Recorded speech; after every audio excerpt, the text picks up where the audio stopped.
Hi everyone, Kimsey here. So glad to be here this Monday afternoon. And today we are going to talk about part 2 of resolving anxiety without medication. So before I dive into it, hey everyone, Kimsey here. I'm an integrative nutritionist at my company, Progressive Health and Wellness, where my team and I are passionate about helping men and women finally free themselves from chronic and nagging health conditions and symptoms. And we do that by getting to the root cause and creating personalized plans that are designed to get lasting results. So, one of the things that we work very often with is mental health. And underneath that category is anxiety. So, specifically, people that are struggling with chronic generalized anxiety. In other words, they feel anxious kind of all the time or very often without a known culprit, right? Waking up in the middle of the night feeling anxious, waking up in the morning feeling anxious. Some people notice it like after eating. Some people just feel like they're constantly on edge or they feel tension in their muscles or clenched jaws or even noticing digestive issues. So last week, I talked about, and this is a 3-part series for some of you that might just be joining. So part 1 was last week, and that was all about the food-mood connection. Today, I'm going to go through the nervous system, the autonomic nervous system, and how chronic stress, trauma, the feeling of fight or like you're stuck in fight or flight, aka nervous system hypervigilance, how that may be contributing to perpetuating, I should say, your anxiety. And then next week will be part 3 of the Resolving Anxiety Without Medication series. And next week, I'll be talking about the gut brain connection. So before I dive in, it looks like we've got some people joining. So hello, so glad to be here. If you are joining me live or if you're watching the replay, if you can drop a comment and let me know that you're here, let me know that you can see me okay, hear me okay. Just let me know that you're here. And then also make this as interactive as possible. So again, if you're live, if you're watching the replay, if any questions come up, ask questions, drop them in the comments. I'm always notified if I'm tagged, and I'll be sure to go through and answer those for you. Okay, so today we're going to take about 20 minutes, and I'm going to start with explaining what the autonomic nervous system is and what I mean by fight or flight. Then I'll talk about what nervous system hypervigilance is and give some key signs to help you indicate or kind of work through, is this something that might be part of my health story? And then, of course, we'll wrap up with 3 things that you can do to start to calm down your nervous system and calm down stress. And I mean like evidence-based ways, not just, go do yoga or something. Like evidence-based ways to actually move the needle in calming down your nervous system, which will in turn help your anxiety. Okay, so number 1, what is the autonomic nervous system? So think of autonomic like automatic. The autonomic nervous system controls the parts of our physiology and functioning that are automatic or not under conscious control. Breathing, heart rate, digestion, sweating, salivation, things along those lines. Within the autonomic nervous system, there's 2 main branches. There's the fight or flight side, or the sympathetic nervous system, and there's the parasympathetic nervous system. So the parasympathetic nervous system, the way that this whole system is designed is we're designed to live primarily in that parasympathetic nervous system, the rest and digest kind of normal homeostatic baseline. Then if we experience a stressor of some kind, and stressor can be anything that elicits a change to our physiology. So we tend to think of stress like, we've got a deadline, there's traffic, something like that. Emotional stress, it can be that. It can also be a change in temperature. It can be food sensitivities or an infection or exposure to different environmental toxins. There's many different types of stress: physical, chemical, and emotional. So going back to, we should be, optimally living in this parasympathetic state most of the time. And then we can shift to that sympathetic fight or flight state. We vacillate between the two. We shift over here to help us escape some kind of stress. That fight or flight state elicits the release of the neurochemicals that accompany the stress response, like adrenaline, cortisol, epinephrine, norepinephrine, cortisol are the three main ones. And then we shift back is how the system is designed, right? So we experience a short acute stressor, and then we shift back fully to that resting baseline. But what I'm going to share in just a second is how the experience of traumatic experiences, especially if this happens in childhood, how that actually rewires the nervous system to help keep us locked in fight or flight, and how chronic stress can also prevent us coming back fully to baseline. And the combination of these two things ends up leaving us feeling like we're stuck in fight or flight. So we've got someone commenting here about how they're stuck in fight or flight. Glow stack stops this stress issue totally. Oh, I don't know what that is. Can you let us know what that is? The person that commented here. This other person is commenting on astragalus. Yes, I know. We're going to have a side chat about the astragalus comments. Yeah, I'll circle back to you. I'll reach out to you one-on-one on that. Okay, so now that we understand what the autonomic nervous system is, let's talk about how trauma and chronic stress shape the nervous system and shape our stress response. So the nervous system's number one job is to keep us safe. And it does this by detecting potential threats in our environment and launching that fight or flight system when needed, right? Anytime that we feel threatened. Now, I'm not going to go into, in this talk, I have in other talks, I'm not going to deep dive into like polyvagal theory or even like, well, I'll talk about the vagus nerve, but I'm not going to talk about polyvagal theory in this talk because I'm trying to keep things simple. But if you're interested, when I start talking about the vagus nerve, definitely encourage you to go search polyvagal theory and learn about that, because that starts to get more nuanced into this whole concept of fight or flight. Because there's actually more to it than just those two things. But for simplicity's sake, it's helpful to visualize and understand the division of the autonomic nervous system by understanding parasympathetic and sympathetic. So going back to nervous system's number one job is to keep us safe by detecting threats within the environment. The parasympathetic nervous system is largely mediated by a nerve called the vagus nerve. And the vagus nerve runs from the brainstem down and innervates basically everything in the thoracic region. So it influences heart rate, it influences the diaphragm, the sexual organs, the digestive organs.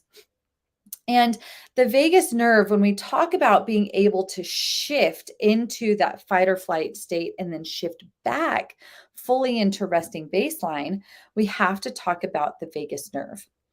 So the vagus is one of the largest nerves in the body, and it is largely vagal tone refers to the strength of the vagus nerve, for simplicity's sake, refers to the strength of the vagus nerve.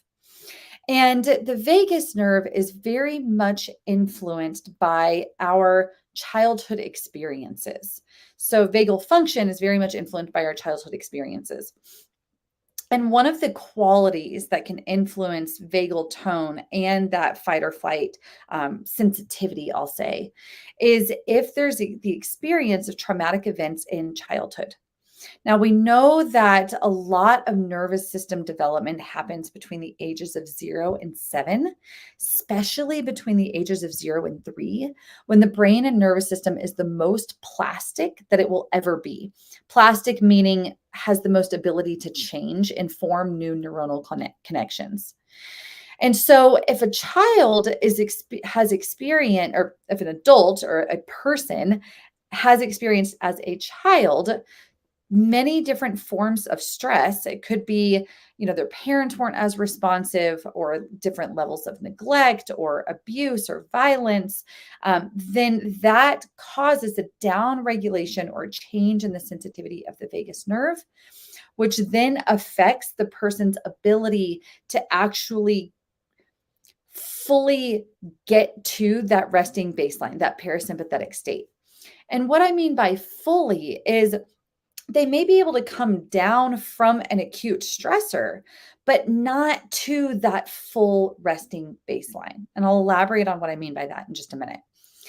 The reason for this, and the best way to understand this, is trauma is not thought in the mind, it's felt and stored in the body. Trauma actually reshapes the nervous system. And one way that we can see this the most strongly is in the brain when we look at the amygdala and the prefrontal cortex. So, people that have experienced trauma as a child, especially, but we'll see this in adults too, we'll see the amygdala actually increases in size, it becomes larger, and the prefrontal cortex shrinks in size. The amygdala is our emotional processing part of the brain. The prefrontal cortex is more of the logic and reasoning part of the brain.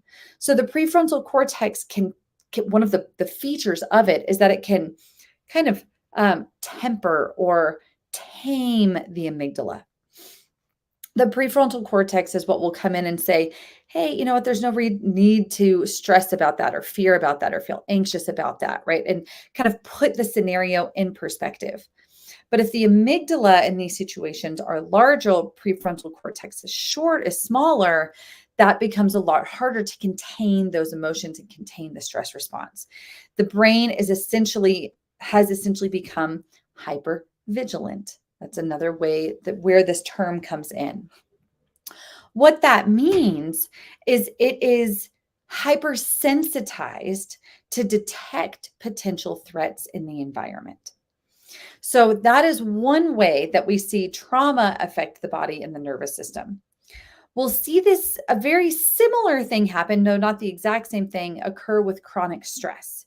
So with chronic stress, and I also want to say, it's not just childhood trauma that's the problem, right? Childhood trauma tends to be a little bit more insidious because the brain hasn't developed enough for the child to make sense of that situation.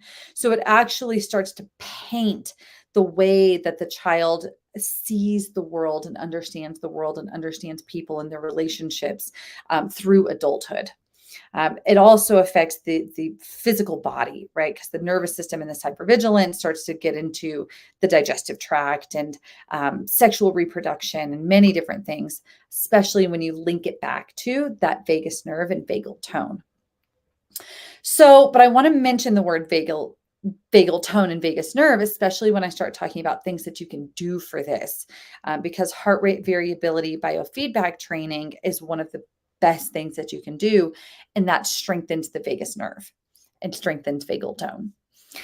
Okay, so going back to, I'm kind of differentiating for today's talk trauma, which would be a large, either acute stressor or really anything that reshapes the nervous system that made a lasting imprint on you, and chronic stress. I'm lumping chronic stress more into like the day-to-day meanderings of life, right? So juggling career, family life, traffic, diet, relationships, finances, all of those things.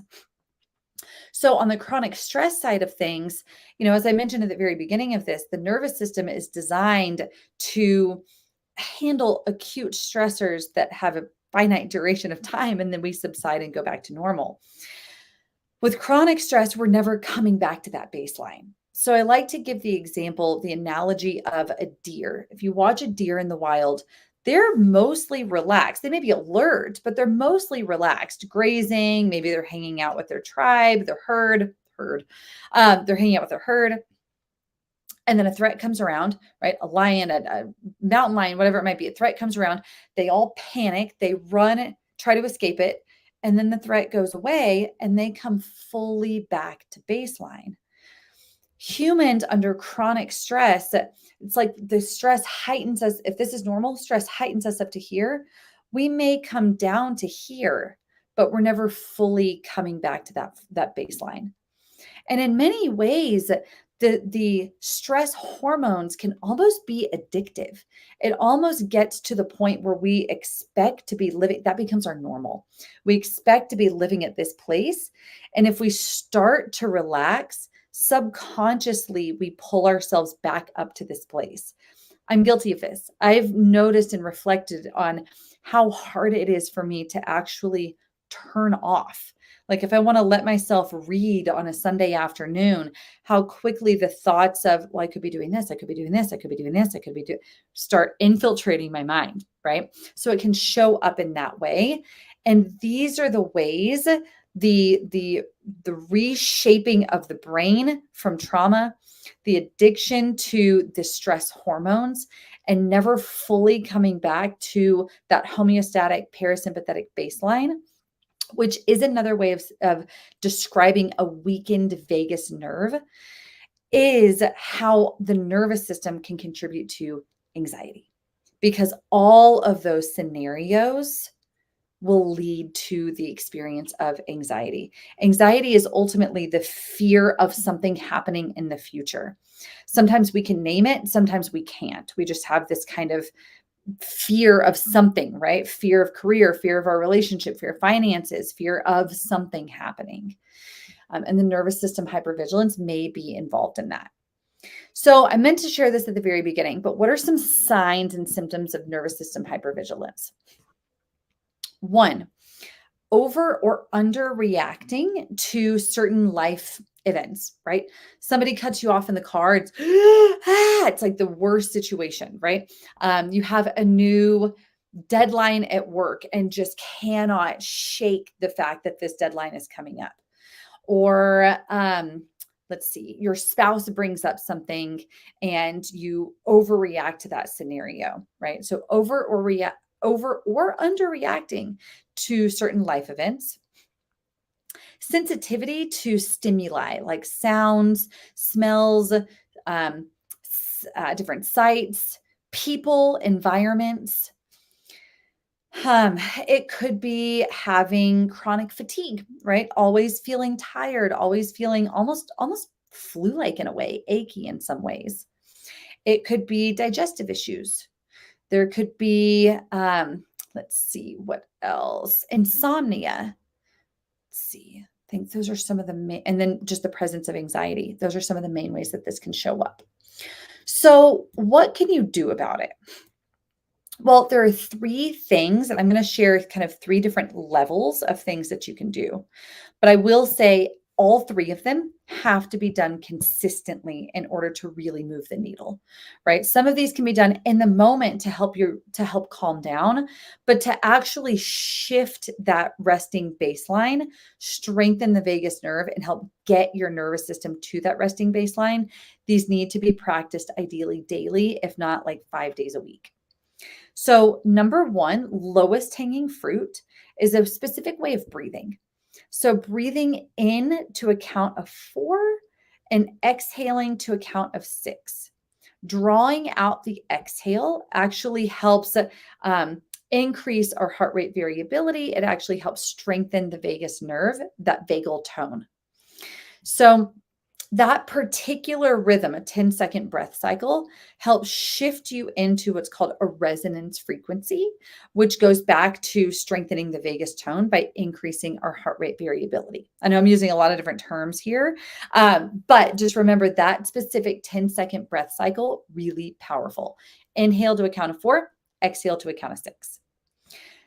Option 2, and that one's free. You can do that anytime. I would do that throughout the day. Step away for like 3 minutes, breathe to that breath cycle. That one's the lowest hanging fruit. Number 2 is practicing actual heart rate variability biofeedback training. So the way that we do this with clients is we include a device called the HeartMath Inner Balance device. Simple little device, clips to your ear, and then it connects to your phone, and you breathe in accordance with your specific breath rhythm to get you into that state of resonance I mentioned before. And that state of resonance is where the magic really happens. That's where you can shift yourself into that full rested state, not only in the moment, but through practicing it, you actually reprogram the nervous system to stay in that space unless there's an acute stressor. So you can go to heartmathinstitute.com, grab one of those devices. It's called the Inner Balance device. I think they're around $150 or so. And then, like I said, it's very simple to use. Connect it to your phone and then start breathing in accordance with it. That's option number 2. Number 3, as far as like potency goes, if you will, is looking at a nervous system retraining program like Gupta or the Dynamic Neural Retraining System, DNRS. So I recommend Gupta most of the time for my clients. Fantastic program specifically designed to retrain the limbic system. That's that amygdala system I was talking about. Again, really powerful. It is more of a commitment of time and resources. I think it's like $350 or so. There's a year-long money-back guarantee, but it's certain exercises, coaching calls, meditations that you do twice a day, I believe.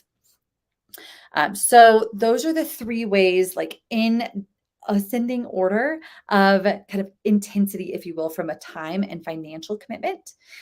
Free breath work I shared, the HeartMath Inner Balance HRV biofeedback, and then a nervous system retraining program like Gupta or DNRS. But any of them, I would optimally practice consistently for at least 10 minutes a day, better 15 to 20 minutes twice a day. All right, everyone. That covers it. And really, like I said, this becomes a core component for helping to shift your body out of fight or flight, which will help not only with the anxiety and the chronic stress, but also things like sleep and digestion and chronic pain and energy and immunity, like autoimmunity. It's really a core component of health. Okay, how did this land? How is this information landing? Does anybody have experience with any of these or feedback? Drop it in the comments and let me know. Stay tuned for next week. I mentioned this is part 3 of resolving anxiety without medication. And next week, I'm going to talk about the role of the gut-brain connection and how the gut microbiome may be contributing to your anxiety. So stay tuned because this is a really hot topic. All right, everyone. Thanks for being here. Have a great rest of your day. Bye.